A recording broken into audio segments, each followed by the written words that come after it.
Sunce, pizdi zvizda nebeska, sunce.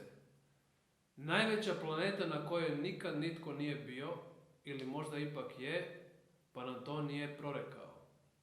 Mliječni put na mliječnom putu, po njemu gazih, a od mlijeka i progazih. To biješe prvo ovo zemaljsko što uliše u mene majka stara, prvo što posisah. Brkovi mi se omastiše, a onda mi usne pocrniše od krvi Isusove, iako nekršten ostah. Pravi slaven, slobodan, kosa podivljaše, zapetljaše se, nepočešljana i neoprana, od sunca spaljena, godinama nepodšišana. Vuna me grije, a saplela ju opet bijaše majka stara. Ništa bez nje, ako ništa uopće ima išta, jer ako je bez nje, onda ništa, ipak išta ima. Od kršnih ramena na kojima križ svoje karme nosim, sve dok je ne raščistim i križ odbacim, te se bez tereta ili vremena prosvjetljen uspravim i opet rasplivenem u ono što nekad bijah, nitko i ništa.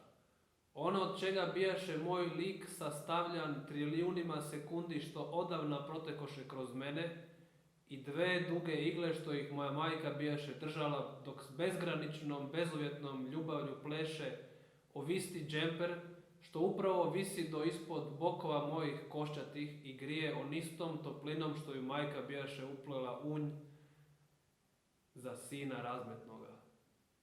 Tu mjestu srama nema.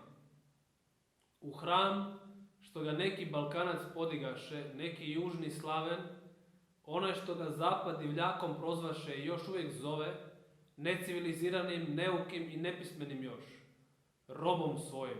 Sad taj isti zapad dolazi da se klanja suvremenoj presnici nebeskog svoda, mliječne staze po kojoj sada i zapadnjačke noge gaze.